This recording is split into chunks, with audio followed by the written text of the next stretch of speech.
Girls, it is finally time for us to jump into the First Strike Closed Qualifier presented by Nerd Street Gamers. My name is Bach. I'll be your host throughout the majority of the show here on the main stream. And just in case you're wondering, we do have two streams going on right now, and the other stream can be found at Nerd Street Gamers too. But you found yourself in the right place for the action, regardless of what you're trying to see. We've got a great week of matches coming up as well. A lot of teams fought their way to get to this point from that open qualifier, starting with a 128-team open bracket, and they managed to make their way to this point. We'll take a look at those teams as well. CLOUD9, TSM, Envy, Gen G, Sentinels, T1, 100 Thieves, and yes, the Boogermen. Built by gamers, Equinox, Dignitas, Renegades, Luminosity, Complexity, XSET, and Spot Up as well in that final spot. Only two teams on this list not currently signed to a big org, and we're hopeful that this will be the push they need to get themselves to that point. And we'll be watching them play throughout the week as we go through the group stage, which is going to be in a GSL format. So we'll take a look at that format right here. GSL style, best of three with best of three deciders, 16 teams, 4 groups of 4, 3 total rounds in each group. Single elimination bracket, also best of 3. It's the top 2 from each group, resulting in 8 teams. So that's just some quick math for you guys, just to prove that my American education was worth something. Top 4 will advance into the First Strike NA Regional Final, and the remaining 4 will advance to the First Strike North American UMG tournament, which is coming up in just a couple of weeks. So even if they don't make it out into the First Strike event, the final, they have another opportunity to try to qualify, as there will be 4 of the 16 teams competing in that UMG event. So plenty of opportunity for the teams that are coming into this event. You can take a look at today's schedule. We've got Group A and Group B going on, and Group B is going to be mostly over on Nerd Street Gamers too. You can see our matches currently. 100 Thieves versus Luminosity, Gen G versus Equinox, CLOUD9 versus XSET, T1 versus Complexity, and it's going to be one doozy of a day. But enough about just me. It's not just me. I know, like, you guys want to take a look at this bald breach look-alike, but there's another one on this list who's going to be joining me in the broadcast who is equally as bald, maybe more so than I. His name is Tom Biz. And he's going to be joining me. He likes to think that he looks more like Cutler than I do, but he doesn't. So don't listen to him. And we've also got Ryan Central, who's going to be coming in to join us as well. Guys, welcome to the broadcast. Ryan holding on to that hair and just flaunting it over top of us. I don't really appreciate that, but it's getting there. It is getting there. Much like we are getting closer to the finals of First Strike North America. And even these games, they're going for the groups. There's still some pretty impactful games, and I think there could be some pretty big upsets too. Tom? Yeah, I thought it was going to go back to you. I'll be honest. I was thinking like, hey, Tom, I've set up Ryan. It's your turn. I'm just going ahead and lofting it up there, and you're just like, yep, I'll wait for a better pick. I thought I'd give it over to the more like dominant Cutler. Like I'm the passive Cutler, so it doesn't really work out for me to just jump in. But yeah, no, I definitely agree with that. I think that a lot of the matches, especially being online, it's going to be very interesting to see like all of these teams sort of playing off against each other, and whether or not we are going to have any of the sort of like big 4 or 5 teams actually fall out, maybe even in the groups, because sure, it's best of 3s, but I don't think any of the teams have looked particularly invincible. Even going into our first match, the likes of CLOUD9, who, although they did end up winning the whole thing, they dropped quite a lot of maps along the way. So I think it's going to be very interesting all the way through. I know I do give off that dominant feel here with the camo. I've got that like militant vegan look going on right now, so I do apologize for that. If I have to, I'll strip it off so I can make you feel more comfortable. Maybe put on a clown suit so I can look more like you. So you guys saw me breaking down the teams list and the groups. Why don't we actually pull up some of those graphics again in a second so we can get an appreciation together of who we've got. You can see that our Group A match that's coming up on screen soon is going to be CLOUD9 versus XSET. But again, look at those groups. Looking at Group A and Group B, Tom, what are your expectations from Group A and Group B? Going into Group A, at least, I think you got to talk about sort of the favorites being CLOUD9, and I don't think that's really anything like too ridiculous going forward. I think that they're the team somewhat to beat. Other than that, like I think it's very much open. I think 100 Thieves, obviously being brand new, makes them a bit more of a question, and I think Luminosity facing off against them might give us a little bit more of a feel of like how things are going to go forward, like whether or not they'll be able to take them on. But I think XSET are definitely a team to watch. Like their game versus Gen G earlier in the tournament, you look at the scoreline and say 2-0, but realistically, I think they should have taken a map there. They faced off against, I think it was Immortals earlier on, and managed to knock them out of the tournament. So it's not like they're the small fish, like trying to rise back up. They definitely could take on any of these teams. Going into the second group, again, I'm sort of looking at this as like Gen G being the favorites. They came in with Sean and looked utterly incredible. Whether or not Sentinels were having a bit of fun, they still destroyed them in the match elsewhere. And then every other team in the group, I genuinely see upset potential there. So I think Groups B very, very much is open. And in comparison to Group A, I would say, although Gen G are a favorite, I still think they have to be careful. Ryan, Genuinely think there's a lot of, I mean, I do feel like we're going into the first game, which is the first seed because Cloud9 won the open qualifiers. It doesn't really mean much at that point, but it just means that they have the better seeding and should in theory have the easiest time to try and get through the groups to the qualifiers. I don't think XSET is the 16th worst team in this group at all. They are in fact the newest team, relatively so when it comes to their announcement. They were announced, a day before First Strike started in North America. They are genuinely scary. They beat Immortals, which is another fresh new team. Immortals didn't even qualify. And Immortals, a couple of weeks ago, beat Cloud9 in a best of 3. So there is this element of like XSET has that potential to actually upset and beat Cloud9 in this sense. It isn't just Seed 1 versus Seed 16. All right, Cloud9 are easily going to just destroy in this game. There are certain maps where Cloud9 doesn't look strong. We can obviously get into it when we get into the series on the specifics, but genuinely, there is an opportunity right in front of us to see a big upset with the first seed going up against a relatively new, nothing to be afraid of kind of team that we're seeing out of XSET. And this is through all of the different groups. You've got the new Dignitas, you've got all of like Luminosity, Complexity coming back and looking good. You have T1 doing whatever T1 is doing at this point. Sometimes look amazing, sometimes refuse to move to actually attack a site. Anything can happen at this point, and I do think it's kind of silly to go into this and go, all right, the top seed is going to win every game. I just don't think it's going to be like that at all. Well, one of the biggest factors to whether or not the top seed or the bottom seed is going to take it is what the maps end up being, and we do have our picks and bans ready so we can appreciate how it is we're going to be seeing this series played out. Things kicked off with a ban from Cloud9 on Haven. XSET comes in with the bind pick. Ascent is picked up by Cloud9. And then that third and final map goes the way of XSET in the coin flip. So they will be getting their side selection of defense on split, which is a massive advantage should it get to that point. You know, watching the open qualifier, Tom, we saw Cloud9 struggle against a couple different teams going into 3 maps. And it's not to say that they didn't end up doing well. They did finish as the number 1 seed. But they did drop maps to a couple different teams throughout that bracket play, most notoriously almost losing to Slimy Boogermen, who surprised a lot of people with their performance in general.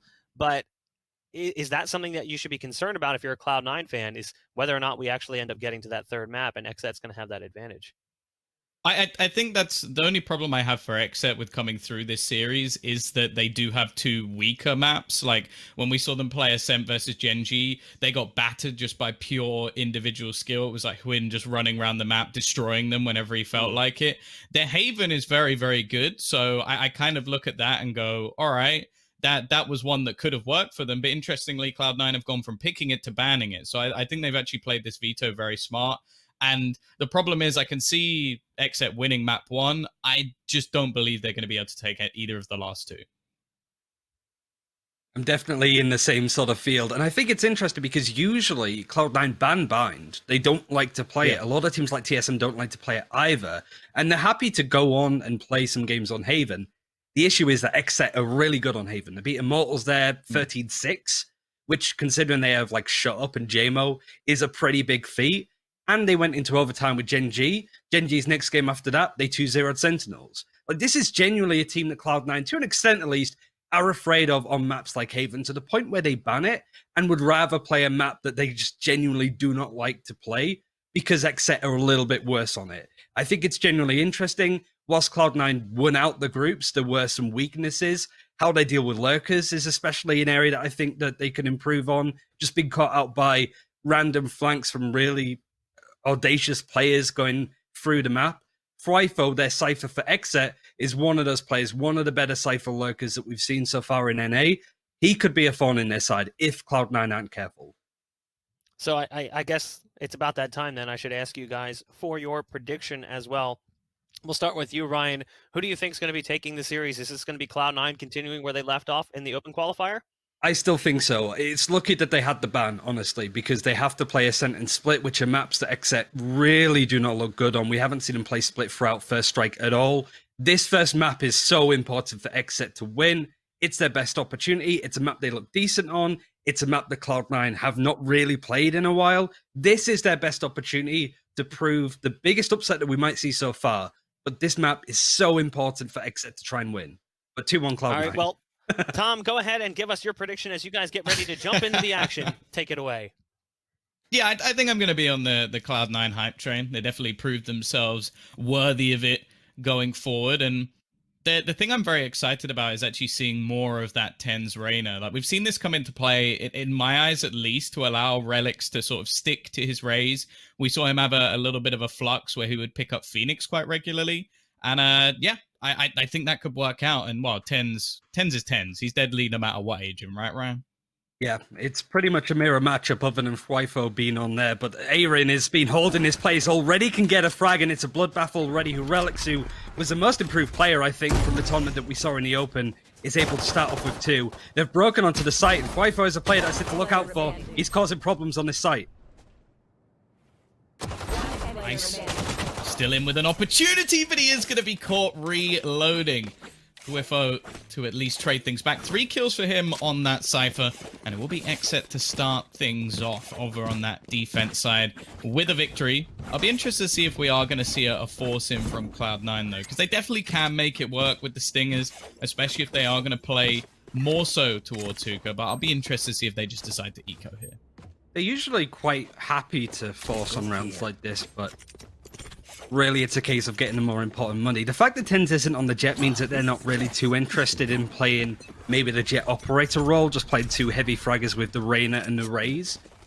You could already see that they're splitting up, trying to just feel stuff out. It isn't a big buy for them, so it's a case of maybe do as much damage to XSET as possible. But XSET love to push on this defense. They love to face angles, much like Fryfo and the Reyna Pura are doing right now.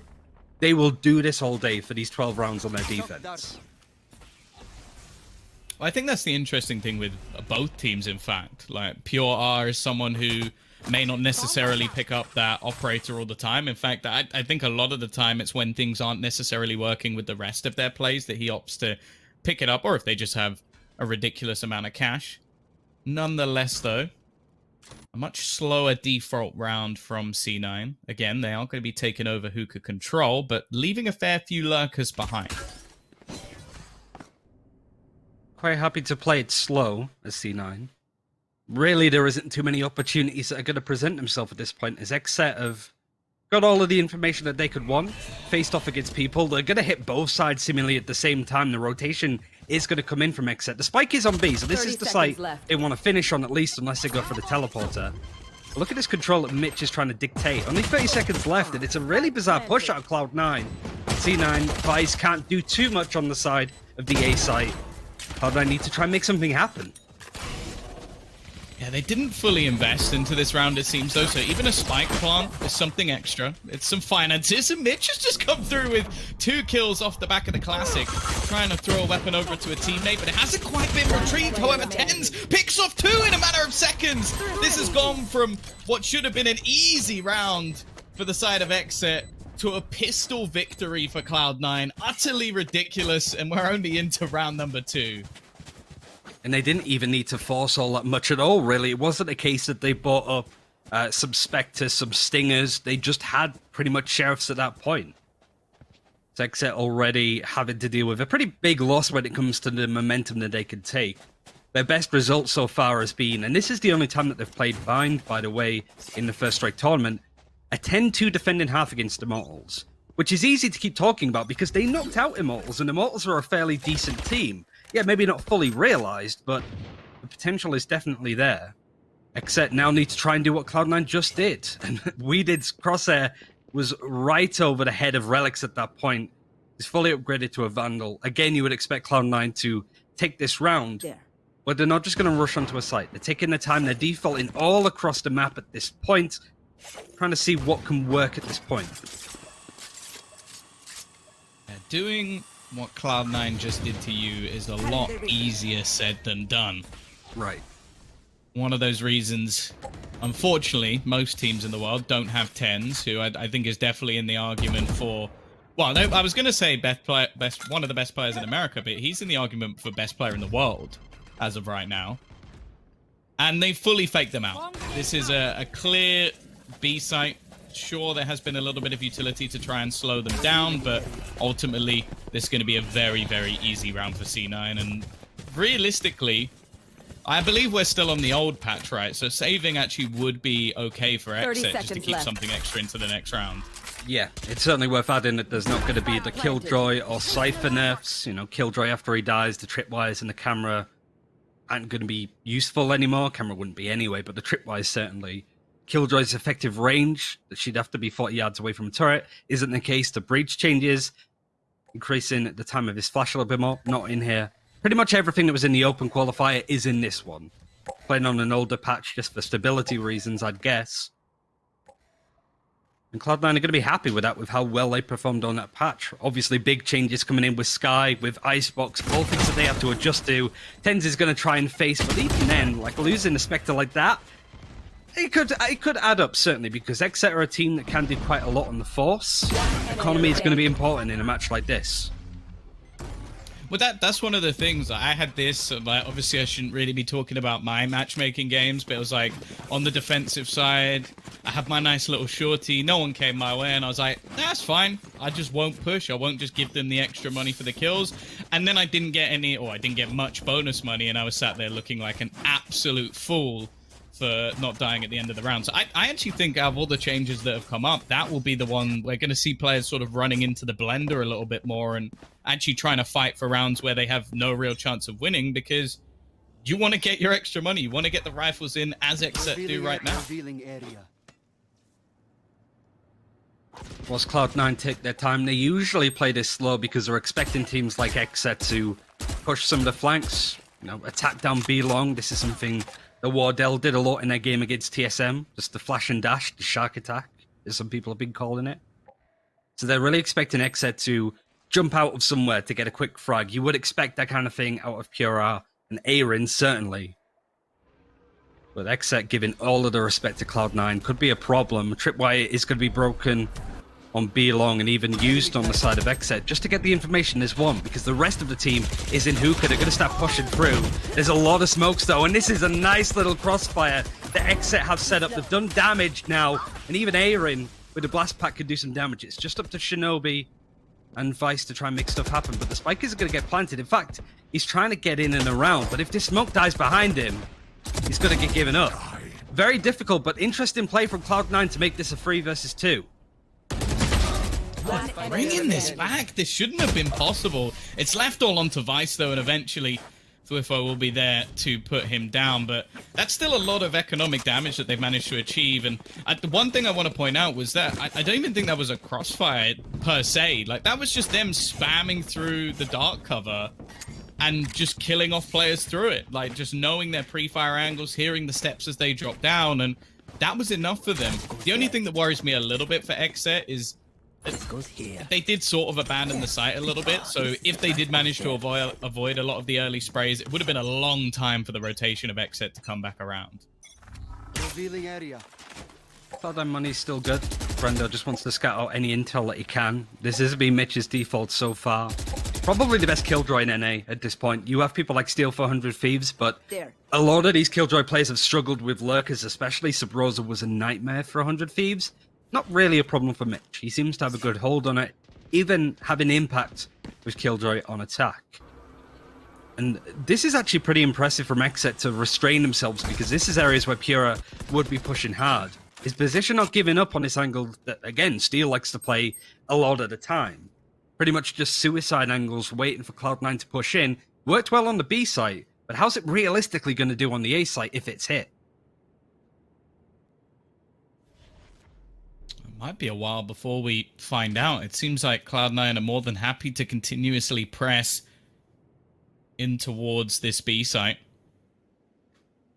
They already begin their rotation back around in that direction, still leaving Relics to try and fake things out. The Showstopper doesn't actually catch anyone, but it does help clear the angles. This should be quite a bit of information. Nobody now pushing into mid with only 30 seconds left. They start rotating the Cypher back over onto the B side, or at least into the spawn.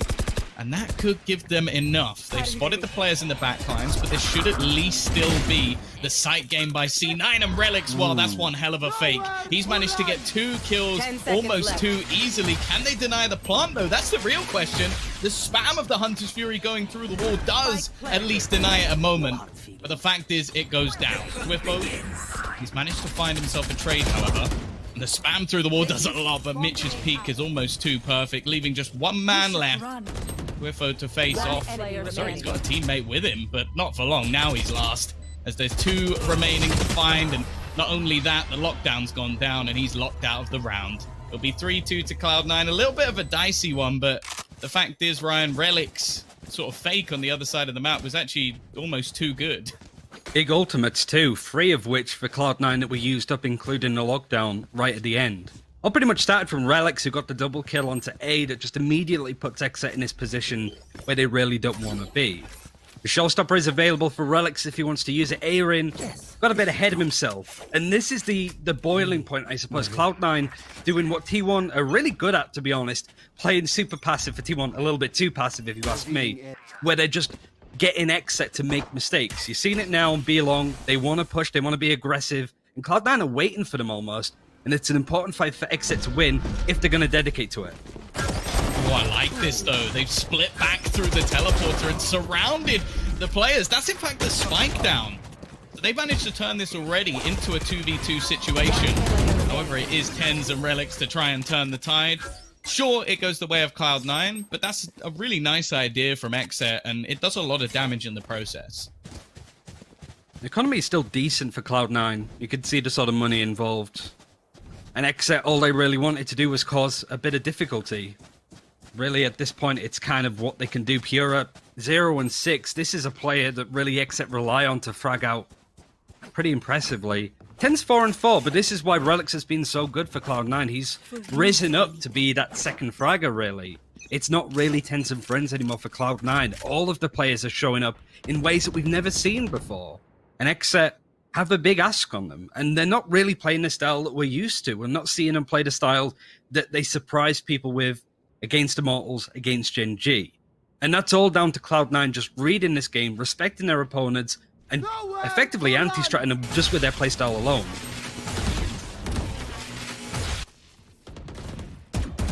This time, the Hunter's Fury doesn't really achieve too much.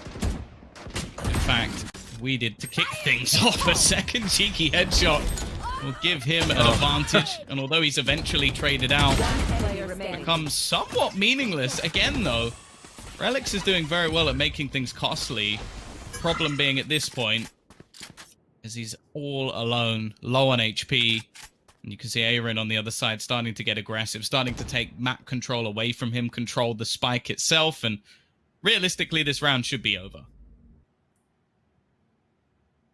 Trying to check some of these angles. If you can take one with him, it's worth.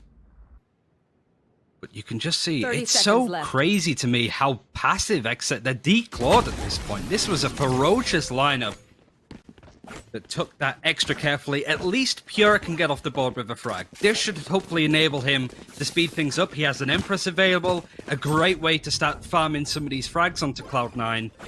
His money is okay. They could potentially save if they're not comfortable in some areas. Shinobi, for example, doesn't have all the money in the world. Should be able to still get one, or is just going to use the Guardian, as we're seeing.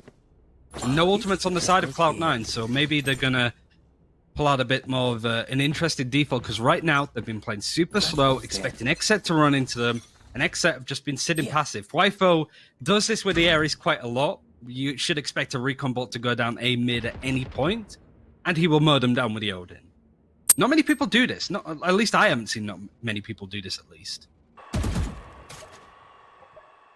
Yeah, no, I think it's a very common thing when it comes to maps like Haven, for example, or even on Ascent, the classic B-site hold. But Yeah, I haven't seen it too much through mid, but if that wall is as paper thin as some of the others, I can understand the point.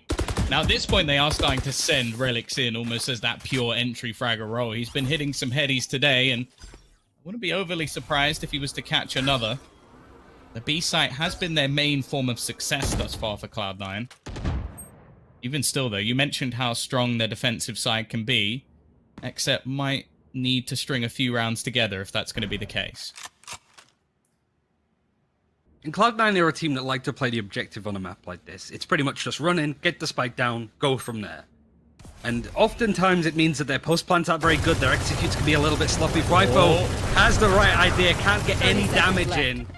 And that strategy might not find too much use, but he's still able to get Relics at least, Tens at least trades out onto Pura. And that's all he's able to do with that kind of gun as we go into a 4 versus 3 retake. XSET want to be able to try and take back this site. No ultimates to do it in. And the positioning for Cloud9 is varied and going to be difficult to uproot. Yeah, they have the right idea of the positioning of Vice, but so many angles to clear, and they actually peek directly into Tens. Not what you want to be doing. Leaving just 2. Brando. One Of them. Aaron does at least clear out Tens, but the problem is there's still so many members of this C9 roster standing. And Brando with 60 HP. Might just have to look to try and escape this one. The spike ticking very fast indeed. And in fact, Vice is even going to peek him and kill him off at the end. So even more cost creative for XSET. It's Cloud9 to take their 5th.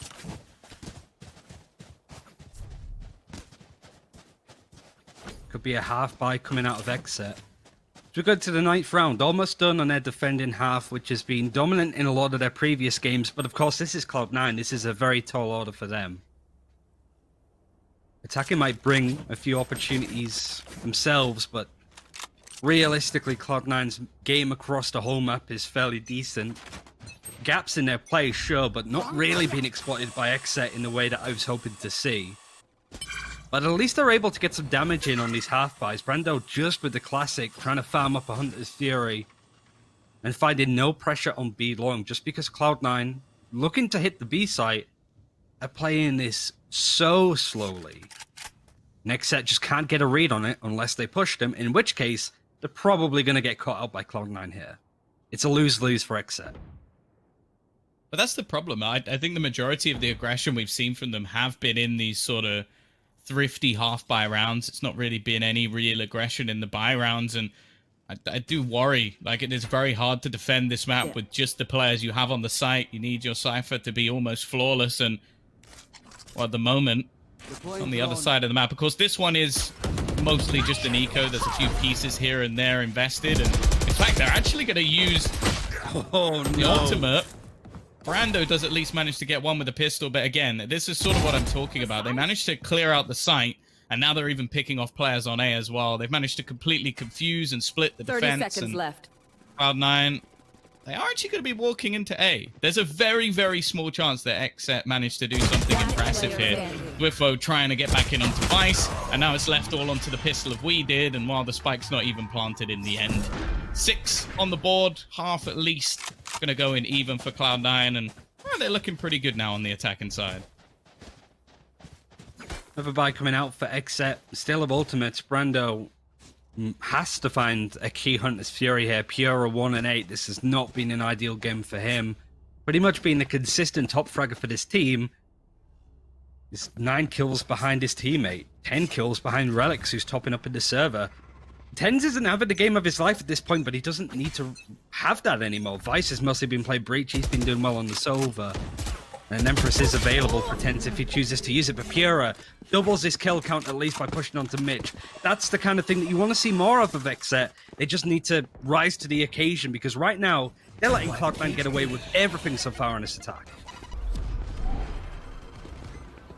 Well, after the aggressions come in onto mid, you can see the reaction from Cloud9. They want to try and push straight back in onto the B site, but been a lot of counter utility expended. Cypher Cage is put up in their face, and now they have to be wary that they're not being flanked. Sure, they have left the Killjoy turret behind, although this is something that in the future won't quite work out as well as it is right now.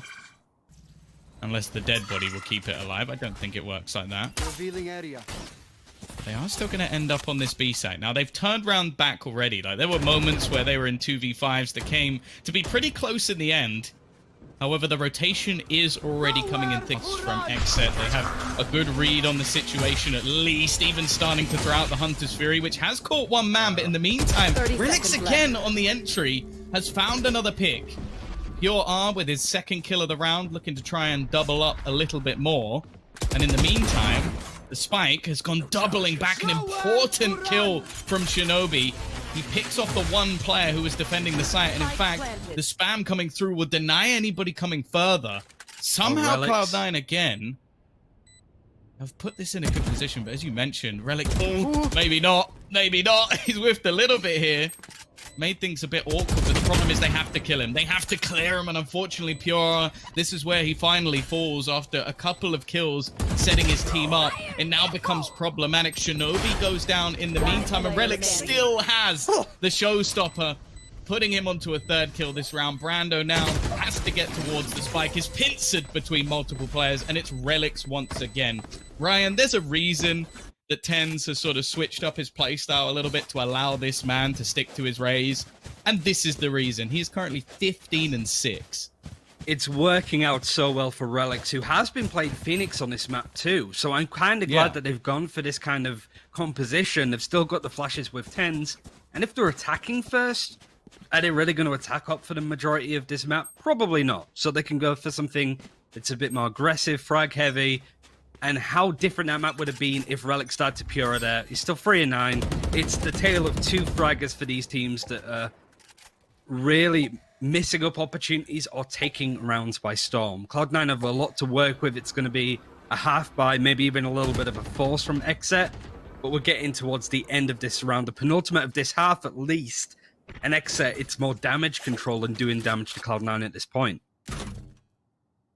Yeah, I think that's the real worry, is that there's been a few rounds now where they've let things slip, the last one being one of them with the quick switch up and Shinobi able to get a crucial kill. There were so many swing points in that round as well. Like, I think XSET easily could have taken it, but unfortunately Cloud9 just seemed to be so solid when it comes to the late round positions.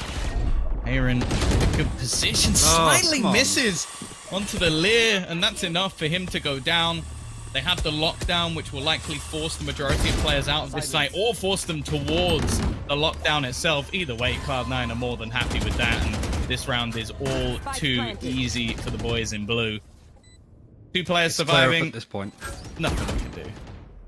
Nothing at all. Brando does get a little bit of information towards where TenZ is at least, but shock darts do 15 damage at most. It's not ideal. The Recon Bolt is going to pulse to show at least one of these defenders.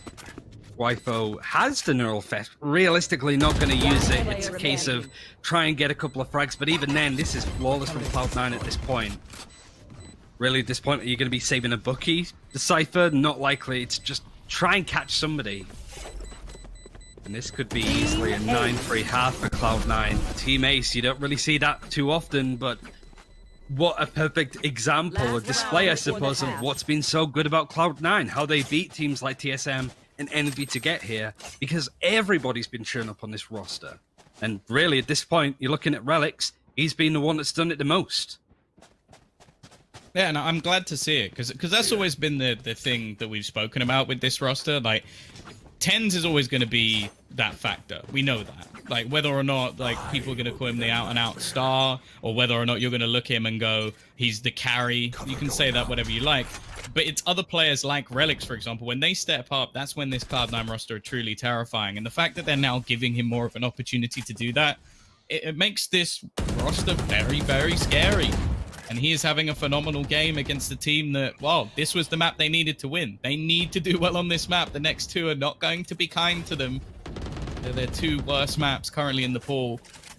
And this round might be a bit of a saving grace. Something extra at least, but they haven't even looked close over the last few. That's the problem. In some of the earlier rounds, we were talking about how this was like a back and forth, some like rounds that Cloud9 managed to bring back. Recently, it's been next to nothing, and again, it's not going to be the start they were looking for. TenZ with the opener, but We did now bringing up an operator. Could be the difference maker. Brando as well on the Sova has managed to find 3 kills, and Vice, well, if he comes out of this one alive, I'll be very surprised. 8-4, at least an extra round, but that's been sort of the case so far for XSET. It's been individual rounds. They didn't manage to streak any together on their defensive side. Now they need a big streak going into half number 2. And we can look at pretty much the highlights of Cloud9 for this half with GoPuff, and you're going to see exactly some of the plays that brought Cloud9 into the first seed to be the best. And there were some really nice, clever plays out of XSET, but realistically not enough to set this team apart.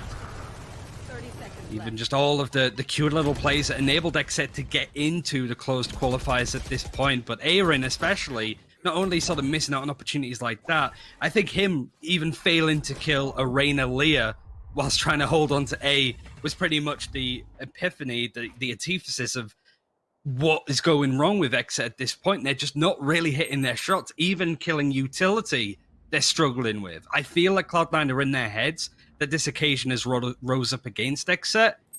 Now is their opportunity to do some stuff on attack. It's not a bad half, but we haven't seen much of them from the open qualifiers at least, because they were so dominant against Immortals on their defense. We really didn't see that much on their attack. That's a good point. That's fair. Like, you never know. Maybe their attack was even better, and we just didn't get to see it. I kind of hope so. Otherwise, I do worry for XSET. Like, obviously, coming into this, like, we spoke about them having a chance, but Cloud9 being the #1 seed for a reason, no doubt. Well, already, we are going to get the site take.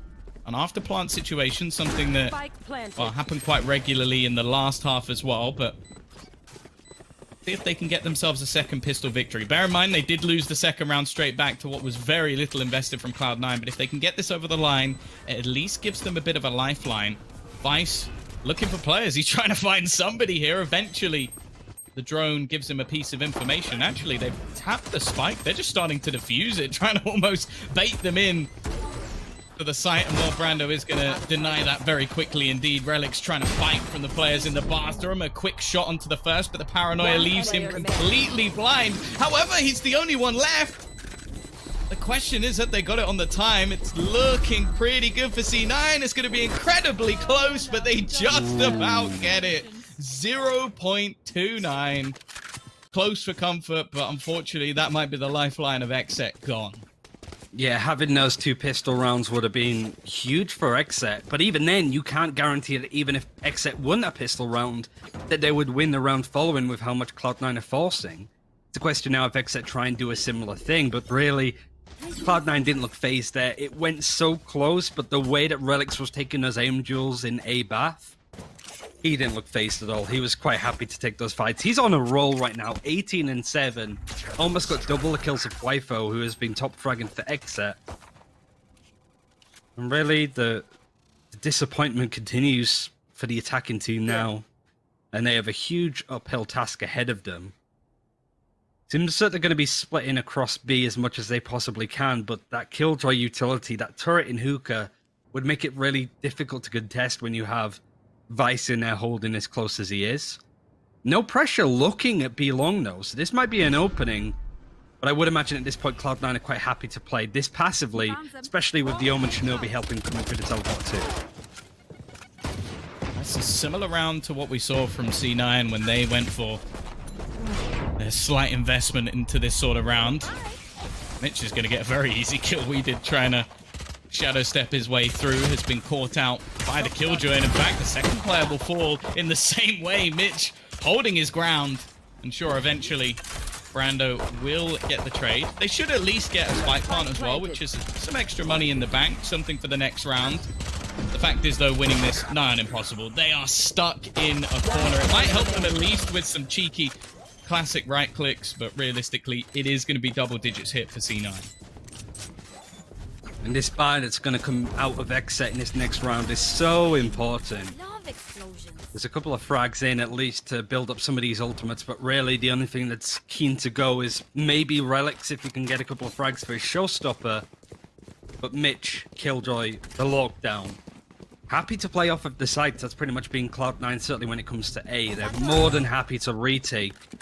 But Relics with the Vandal is looking to face a little bit more on A main. Pura was considering going in that direction, but this is a great opportunity for some of these more aggressive players of Aaron and Pura to do some damage, because right now it's been more the supportive backbone of Wifebo and Brando to get those kills. It's really been an off day for XSET, and really this is the last day that they can afford to have an off day.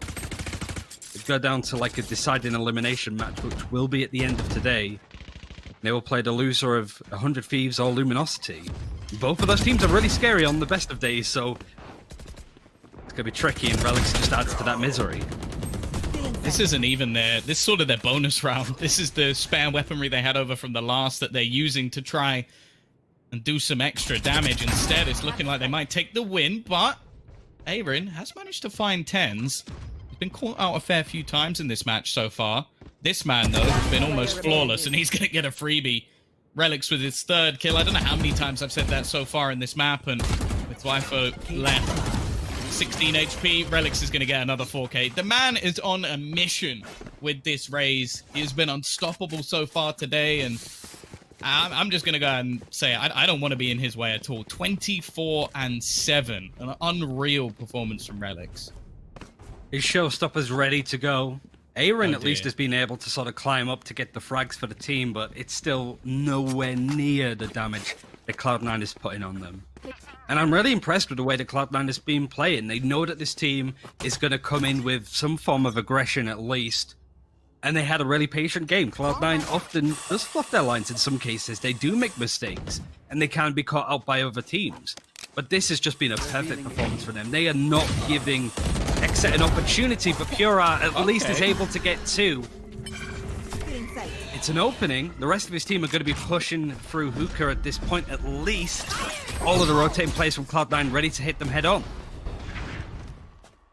It has become a possibility, and well, to try and clear both of these angles is not going to be easy. However, Relics, again, he's there with one. Shinobi alongside him will already trade things back into a 2v2 situation. The Spike, in the meantime, has gone rotating back, but the thing is, for XSET, splitting up in this situation, if anything, has just allowed Cloud9 to isolate Jules and get back into position before they get the Spike down. No time will be gone on the clock, and in fact, this is so risky. They might even end up just taking the straight fight versus tens, which, well, that's never something I'm going to ever recommend. The timing could have been better. The first one is his, and he gets back around the corner.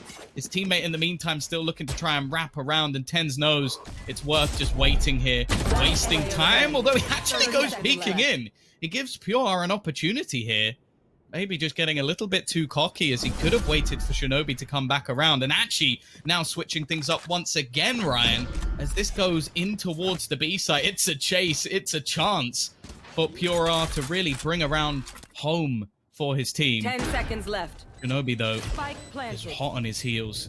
I don't know if he'll expect him to be this far out, just around the corner, watching for the peak, and Pure will take it. A big 4K that keeps them in this map, but more importantly, maybe a slight slip-up from Cloud9.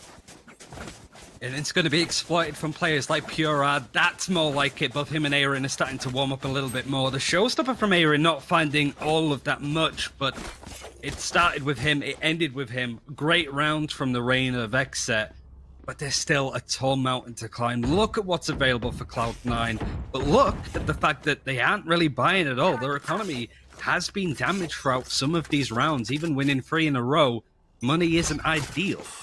So Cloud9 might be quite happy to face this head on, except that this could be another round lost. But they could be a tricky team themselves at this point in XSET. Certainly don't look as confident as we're used to seeing, Tom. Looking to try and pincer them in. C9 now have a lot of personnel fighting for Hookah, but the problem could be the push starting to come through. Long weeded, he's left so blind. However, the trades are coming back. Still even though. Bear in mind, this is not a full investment from C9. This is them trying to do some damage along the way while they have the purchase for the next round. There is still a rifle for Mitch, and actually, XSET are not going to switch their direction. We saw them do that in the last round, playing a game of Ring Around the Rosie, but the fact is Mitch has now picked off another, and now they decide it's the time to try and switch back. The problem, Ryan, though, the man they're walking into is all the more terrifying. Like, Relics is still here and ready. He's waiting. I don't think they're going to expect it. The flank is a bit awkward as he's still using the stinger, but he gets the kill 30 onto seconds Brando. left.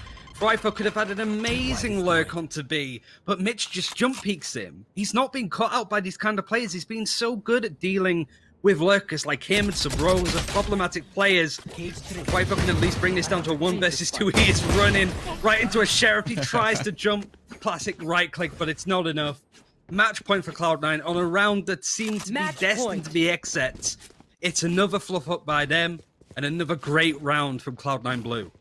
But to just keep the scoreboard up for a second, they haven't won 2 rounds in a row this entire match.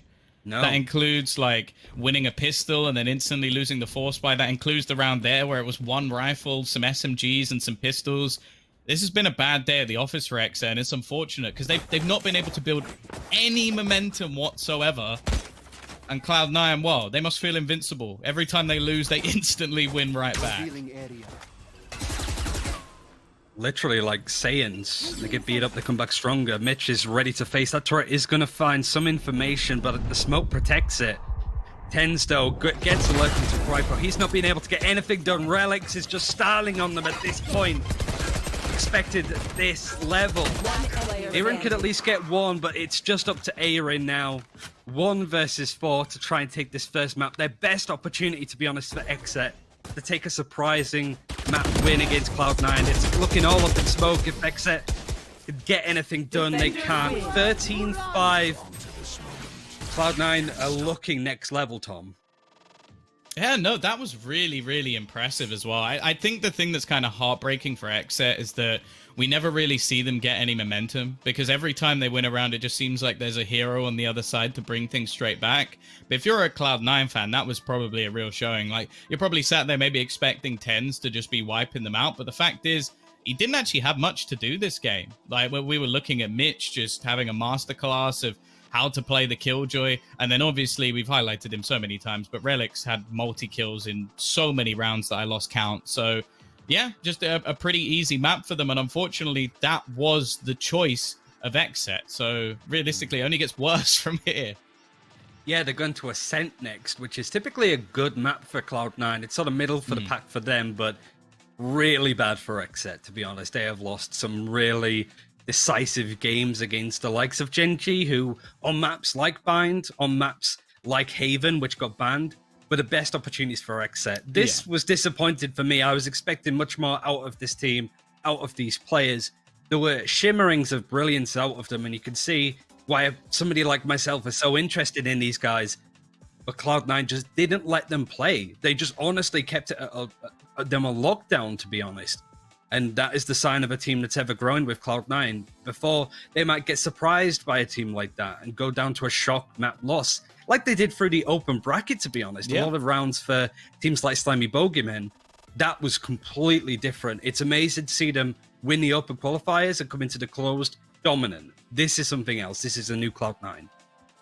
Well, luckily for XSET, it's not a best of 1. This isn't the EU qualifier, for anybody wondering. So there will be a little bit of a break before map number 2. So make sure you join us after that to see if Cloud9 will continue their dominance or if XSET can make a cheeky comeback.